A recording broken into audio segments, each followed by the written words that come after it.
ಸಾಕು ಮಾರ, ಎಂಥದಾರಾಗಲಿ ಅಷ್ಟು ಹೇಳಿದ್ನಲ್ಲ, ಅಷ್ಟು ಹೇಳೇನೆ ಅಂದರೆ ಬುದ್ಧಿ ಬಂದದೆ, ಮಾಡಿ ತಪ್ಪು ಅನ್ನೋದು ಗೊತ್ತಾಗಿ ಹೋಗಿದೆ.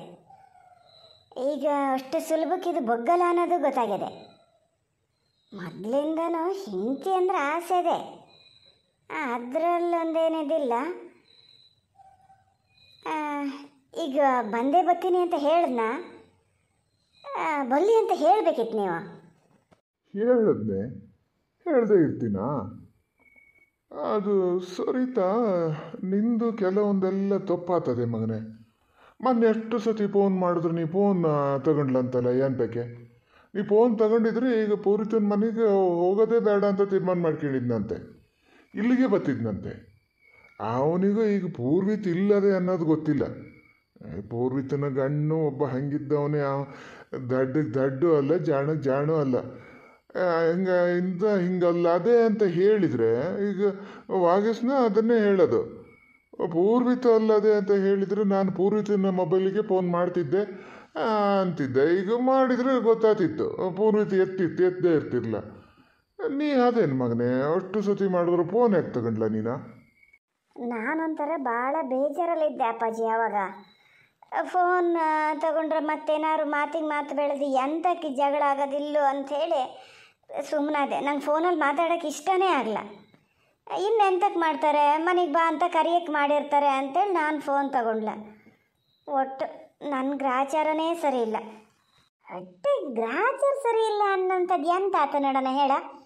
ಇಲ್ಲಿಗೆ ಬರೋ ಅಲ್ಲಿ ಹೋಗೇನಷ್ಟೇಯ, ದುಡ್ಡೆಲ್ಲ ಕೊಟ್ಟನಂತಲ್ಲ, ಅಡಿಕೆ ಮಾರಿದ್ರೆ ಎಂಥದ ಹೇಳಿದೆ ನಾನು.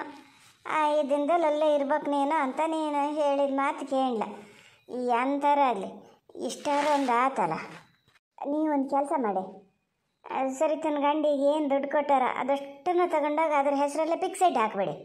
ಯಾರಿಗೂ ಅದನ್ನು ತೆಗಿಯೋಕ್ಕೆ ಆಗಬಾರ್ದು. 5-10 ವರ್ಷಕ್ಕೆ ಹಾಕಿಟ್ಬಿಡಿ. ಆಗಲಿ ಅಲ್ಲಿ ಬಿದ್ದಿರಲಿ ಒಂದು ಬದಿಯ. ಎಂಥಾರ ಹಿಂಗೆ ಜೀವಾಗ ಸಂಕಟಕ್ಕೆ ಬೇಕಾಗ್ತದೆ. ಮತ್ತು ಅದರಲ್ಲಿ 1 ರೂಪಾಯಿ ಖಾಲಿ ಮಾಡೋಂಗಿಲ್ಲ ಹೇಳಿನಿ. ನಂಗೆ ಅದನ್ನು ಹೇಳ್ಬೇಕನ್ನು ಮಾರತಿ ನೀನು. ಹಂಗೆ ಮಾಡೋ ಅದರದ್ದೇ ಅದು ದುಡ್ಡು.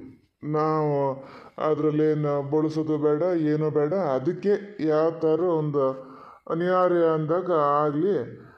ನಾನು ಹಾಗೆ ಜ್ಞಾನ ಮಾಡಿದ್ದೆ, ಬ್ಯಾಂಕಲ್ಲಿ ತಗೊಂಡೋಗಿ ಫಿಕ್ಸೆಡ್ಡೇ ಹಾಕಿಬಿಡೋದು ಅಂತ. ನಂಗೆ ಬೇಡ ಅಪ್ಪಾಜಿ ಆ ದುಡ್ಡು. ನಿಮ್ಮ ದುಡ್ಡು ಅದು, ನೀವೇ ಇಟ್ಕೊಳ್ಳಿ. ನಿಮ್ಗೆ ಎಂಥವ್ರು ಬೇಕಾದ್ರೆ ಅದನ್ನು ಮಾಡಿಸ್ಕೊಳ್ಳಿ. ಇನ್ನು ಎಷ್ಟು ವರ್ಷ ಅಂತ ನಮ್ಮನ್ನೇ ಸಾಕ್ತಿರ್ತೀರಿ ನೀವು? ಅಲ್ಲ, ನಮಗೆ ಎಂತ ಬೇಕೇ ಮಗನೇ? ನಮ್ಮ ಕಣ್ಣು ಮುಂದೆ ನೀವೊಂದು ಚೆನ್ನಾಗಿದ್ದು ಬಿಟ್ರೆ ಅದೇ ನಮಗೆ ಆಸ್ತಿ, ಮನೆ, ಒಡವೆ, ವಸ್ತ್ರ ಎಲ್ಲದೂ. ಈಗ ಹೆಂಗೆ ಹೇಳೋದು, ದಿನ ಹಿಂಗೆ ಇರ್ತದೆ ಅಂತ. ನಿನ್ನ ಗಂಡನ ಮನೇಲಿ ಮಾರುತಿ ಬರೀ ಅಡಿಕೆ ತೋಟನೇ ನಂಬ್ಕೊಂಡಿದ್ದಿದ್ದು. ನೋಡಿದ್ರೆ ಎಲ್ಲ ಚಿಕ್ಕಿರುವಾಗ ಇನ್ನೂ ಹೋದಂಗೇನು ಕಾಣಲ್ಲ. ಥರ ಎಲ್ಲ ಆದಾಗ ಮುಂದೇನು ಹಿಂಗೆ ಇರ್ತೀರಾ? ಮಕ್ಕಳು ಮರಿ ಆದಮೇಲೆ ಖರ್ಚು ಜಾಸ್ತಿ, ಅವಕ್ಕೆ ಓದೋಕ್ಕೆ ಬರೆಯೋಕ್ಕೆ ಎಲ್ಲ ಬೇಕಲ್ಲ. ನಿನ್ನ ಹೆಸರಲ್ಲಿ ಫಿಕ್ಸೆಡ್ಡಿಗೆ ಹಾಕಿಡ್ತೀನಿ, ಅದ್ರ ಜೊತೆ ನಂದು ಸ್ವಲ್ಪ ಸೇರಿಸಿ ಹಾಕಿಡ್ತೀನಿ. ನೀನು ಆಮೇಲೆ ಎಂತಕ್ಕೆ ಬೇಕಾದ್ರೂ ತಕ್ಕ. ಪೂರ್ತಿ ಕೊಡ್ಲ, ನಾನು ಮತ್ತೇನು ಕೇಳಕ್ಕೆ ಹೋಗ್ಲ. ನಾ ಇದನ್ನು ಬೇಡ ಅಂತಲೇ ಹೇಳಿದ್ದೆ. ಅವನಿದ್ರೇ ಹೇಳಿದ್ರ ಬೇಡ ಅಂತ? ಅಲ್ಲಿ ಸಲಿಗೆ ಸಿಕ್ಕಿ ಹೋಗ್ತದೆ. ಹಾಗಾಗಿ ಪೂರ್ತಿ ದುಡ್ಡು ಕೊಡ್ಲ. ನೀವೊಂದು ಮನುಷ್ಯರ ಮಾತ್ರ ಬೇಡ ಅಂತ ಹೇಳಕ್ಕೆ ಅಂತಕ್ಕೆ ಹೋಗಿದ್ರೆ ಏನು ತಗೊಂಡೆ? ನಾವೇನು ಖರ್ಚು ಮಾಡಬೇಕಿತ್ತ? ನಮ್ಮ ಮಗಳ ಹೆಸರಲ್ಲೇ ಇಡ್ಬೋದಿತ್ತ. ದುಡ್ಡು ಅಷ್ಟು ಇಸ್ಕೋಬೇಕ ಬೇಡ? ಮನೆಯಿಂದ ಇಷ್ಟೆಲ್ಲ ಕೊಟ್ಟು ಕಳಿಸ್ತಾರೆ, ಅಪ್ಪ ಪೂರ್ತಿ ದುಡ್ಡು ಕೊಟ್ಟು ಕಳಿಸ್ದೆ ಅದಾರ. ನೀವು ಬೇಡ ಅಂದಕ್ಕೂ ಅರ್ಧ ಕೊಟ್ಟು ಅರ್ಧ ಇಟ್ಕೊಂಡ. ನೀವು ಹೋದಲ್ಲ ತನಕ ಹಿಂಗಿದ್ದೇ ಕೆಲಸ ಮಾಡೋದು ನೋಡಿ. ಅಲ್ಲ, ನಿಂದು ಒಳ್ಳೆ ಕಥೆ ಆಯ್ತಲ್ಲ ಮಾರತಿ. ಅವ್ರೇನು ಬೇರೆರೇ? ಮಗಳ ಮನೆಗೆ ದುಡ್ಡು ಕೊಟ್ಟಿದ್ದು ನಾವು, ಅವಳಿಗೆ ತಂದು ಕೊಡೋಷ್ಟೊತ್ತಿಗೆ ನೀ ಕೊಟ್ಟಿದ್ದೆ ಒಳ್ಳೇದಾಯ್ತು ಅಂತ ಇಸ್ಕೊಳಕ್ಕಾಗ್ತದ? ಅವ್ನು ಕಿರಿಯದ್ರಮ್ಮ ಒಂದು ಮಾತು ಹೇಳಿದ್ದು ಬೇಡಿತ್ತು, ಅಲ್ಲ ತಡ ಕೊಟ್ಟಿದ್ರು ನಡೀತಿತ್ತು ಅಂತ ಹೇಳೋದ್ರಲ್ಲಿ ಏನು ತಪ್ಪು ನೋಡೋಣ. ತಂದಿದ್ದಷ್ಟೇ ದುಡ್ಡು ನಾನು ನೋಡಿದ್ನಲ್ಲ, ಅಷ್ಟರಲ್ಲೂ ಸಮ ಭಾಗ ಮಾಡಿಕೊಂಡ್ರೆ ರಾಕೇಶಿಗೆ ಬಡ್ಡಿ ಕೊಡೋಕೆ ಹೋಗ್ತಾ ಇದ್ದ. ರಾಕೇಶ್ ಬೇಡ ಅಂದ, ನಾನು ಬೇಡ ಅಂದೆ. ಎಂಥ ನೆಂಟರೊಳಗೊಂದು ಬಡ್ಡಿ ಗಿಡ್ಡಿ ಅಂತ ಹೇಳ್ತೀರಿ. ಇನ್ನೊಂದು ಸತಿ ಹೆಂಗೆ ಅಂತಾರೆ, ಹಿಂಗೆ ಅನಿವಾರ್ಯ ಆದಾಗ ನೀವು ಅವ್ರಿಗೆ ಹಾತ್ಕೋಬೇಕು, ಅವ್ರು ನಿಮ್ಗೆ ಹಾತ್ಕೋಬೇಕು. ಬೇಡ ಅಂದೆ. ಕೊಟ್ಟರು ಕೊಡ್ತಿದ್ದ, ನೀವು ಎಂತಕ್ಕೆ ಬೇಡ ಅನ್ನಕ್ಕೆ ಹೋದ್ರಿ? ದುಡ್ಡು ತೆಗೆದು ಅದನ್ನು ಸೇರಿಸಿದ್ರ ಹೆಸರಲ್ಲೇ ಇಡ್ಬೋದಿತ್ತು. ಅಲ್ಲ, ರಾಕೇಶಿಗೆ ಬಡ್ಡಿ ಕೊಡ್ತೀನಿ ಅಂದ, ನಿಮಗೆ ಅಂತ ಬಡ್ಡಿ ಕೊಡೋ ಸುದ್ದಿ ಹೇಳ? ಸಾಕು ತಗಿ ಮಾರತಿ ಎತ್ಲಗೆ, ಎಂಥ ಬಡ್ಡಿ ಕೊಡ್ತಾರೆ ನಮಗೆ? ನಾ ಕೊಡೋಷ್ಟೊತ್ತಿಗೆ ಹೇಳಿದ್ದಲ್ಲ, ಬಡ್ಡಿ ಗಿಡ್ಡಿ ಎಲ್ಲ ಏನಿಲ್ಲ, ಇದಕ್ಕೆ ಈ ದುಡ್ಡು ಹಾಗೆ ವಾಪಸ್ ಕೊಡಿ ಅಂಥೇಳಿ. ನಿಂದ ಮಾತ್ರ ಬೊತ್ತ ಭಾಳ ಇದಾತ ಅದೇ. ಅಲ್ಲ, ಏನು ನೀವು ಹೇಳೋದು ನೋಡ್ರೆ ದುಡ್ಡು ತಗೊಂಡು ನಾನೇ ಏನೋ ಮಾಡ್ತೀನಿ ಅನ್ಬೇಕು. ಸುಮ್ಮನೆ ಅಲ್ಲಿ ಇಲ್ಲೇ ಹಾಳದೊಳ್ಳೆ ಆಗಿ ಹೋಗ್ತದಲ್ಲ, ಅದ್ರ ಬದಲು ಇಲ್ಲೇ ಇದ್ರೆ ಅವರಿಗೆ ಅಲ್ಲ, ಅವ್ರ ಸಂಸಾರಕ್ಕೆ ಅಲ್ಲ, ಮತ್ತೇನಾರು ನಮಗೇನಾರು ಬೇಕಾದ? ಇಲ್ಲ, ಹಾಳುದುಳು ಮಾಡಲ್ಲ. ಲೆಕ್ಕಾಚಾರ ಎಲ್ಲ ಸ್ವಲ್ಪ ಗನಗ ಆಗ್ಯದ. ಈಗ ಮಾಡಬೇಕು, ದುಡಿಬೇಕು, ಸಂಸಾರ ಮಾಡಬೇಕು, ಹೆಂಡ್ತಿನ ಚೆನ್ನಾಗಿ ನೋಡ್ಕೋಬೇಕು ಅನ್ನೋದೆಲ್ಲ ಭಾಳ ಅದೇ ಮನಸ್ಸಲ್ಲಿ. ಅದೇ ಒಂದು ಖುಷಿ. ಅದು ಮೊದಲಿಂದನೂ ಅದೇ. ಈಗ ಅವರಿಬ್ರು ಗನಾಗಿ ಮಾತಾಡ್ಕೊಂಡವನ ಮಾರ, ಪುರುಷನ ಗಂಡ ಅವರ ಒಂಥರ ಮಚ್ಚರ ಇಟ್ಕೊಳ್ಳೋದು ಜಾಸ್ತಿ. ನಮ್ಮ ಸರಿತನ ಗಂಡ ಮನ್ಸೊಳಗೆ ಇಟ್ಕೊಂಡಿದ್ದೇ ಗೊತ್ತಾಗಲ್ಲ. ಅದೇ ಪೂರಿತನ ಗಂಡ ಆದರೆ ಹಾಗಲ್ಲ, ಏನು ಒಟ್ಟು ಅನಿಸಿದ್ದ ಹೇಳ್ತಾರೆ, ಸುಮ್ಮನೆ ಹಾಕಿತಾರೆ. ಹುಡುಗ ಅಂದರೆ ಯಾವ ಇದರಲ್ಲಿ ಏನೋ ಪುಣ್ಯ ಮಾಡಿದ್ದ ಹಂಗಾಗಿ ಸಿಕ್ಕಿದ್ದು ಆ ಥರದ ಹುಡುಗ. ನಾವು ಹುಡುಕಿದ್ರು ಹಂಗಿದ್ದ ಹುಡುಗನ ಹುಡುಕೊಡಕ್ಕೆ ಆತಿರ್ಲ ಬಿಡಿ. ಇವನೇ ಏನೋ ಯಾವುದು ಒಂದ್ರಲ್ಲಾರು ಹೌದು ಇದು ಆಗ್ಬೋದು ಅನ್ನೋ ಇದೇ ಇಲ್ಲ ಅವನ ಹತ್ರ. ಎಲ್ಲಿಂದ ಬಂದು ಸಿಕ್ಬಿಟ್ನೇನು. ಸರಿತಾ, ಕೂತ್ಕೊಳ್ಳಿ ಮಗನೇ, ಎತ್ಲಕ್ಕೆ ಹೊರಟೆ? ಇಲ್ಲ ಅಪ್ಪಾಜಿ, ನೀವು ಮಾತಾಡಿ, ನಾ ಸ್ವಲ್ಪ ಹೊತ್ತು ರೂಮಲ್ಲಿ ಇರ್ತೀನಿ, ನೀವು ಮಾತಾಡಿ. ಎಂತ ರೂಮಲ್ಲಿ ಇರ್ತೀನಿ ಅಂತೀಯ ಸರಿತಾ?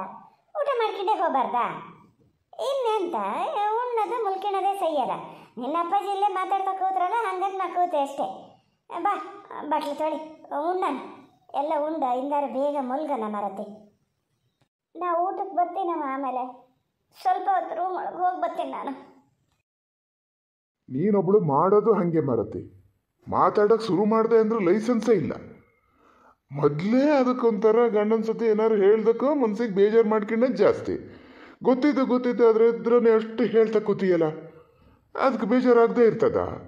ಅದಕ್ಕೆ ಎದ್ದು ಹೋತದು, ಏನು ಅಲ್ಲಿ ಹೋಗಿ ಅಳ್ತಾ ಕೂತದ ಎಂತದ? ಮಾರ ಸ್ವಲ್ಪ ಸುಮ್ಮನಿರಿ. ನೀವು ಅಪ್ಪ ಮಕ್ಳು ಗಳಿಗೆ ಗಂಡ ಅಂತದಾರ.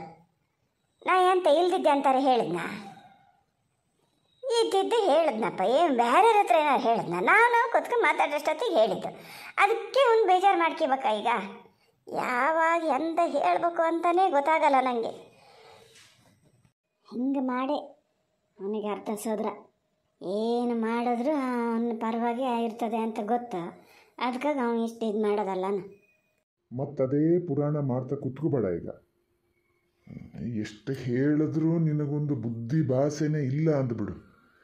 ನಾಳೆ ನಾಡ್ದಂಗೆ ಯಾವತ್ತಾರು ನಾನು ಬಂದು ಕರ್ಕೊಂಡು ಹೋತಾನು. ಮತ್ತೆ ಅವ ಬಂದಾಗಲೂ ಇದೇ ಥರದಿಂದ ಏನಾರು ಇದನ್ನು ಹೇಳ್ತಾ ಕುತ್ಕೋಬೇಡ. ಒಂದಕ್ಕೊಂದುವರೆ ಆಗಿತ್ತು ಕಡಿಗೆ. ಈಗ ಹೋಗು ಅದನ್ನು ಊಟಕ್ಕೆ ಎಬ್ಸ್ಕಿ ಬಾ. ಊಟ ಮಾಡ್ಕೊಂಡು ಮಲ್ಕೊಳ್ಳೋಣ ಮಾತ್ರ. ಆದ್ರೆ ಇದ್ರೆ ಯಾವ ಕಾರಣಕ್ಕೂ ಅದ್ರ ಗಂಡನ ದೂರ ಮಾತ್ರ ಹೇಳ್ತಾ ಕೂರ್ಬೇಡ. ನೋಡಿ ಹೇಳಿನಿ, ಅದೇ ಏನಾರು ಹೇಳ್ದಾಗ ಬೇಕಾದ್ರೆ ಹಾಂ ಹ್ಞೂ ಅಷ್ಟೇಯ, ಮತ್ತೆ ತಿರುಗಿ ಏನೂ ಹೇಳೋದು ಬೇಡ.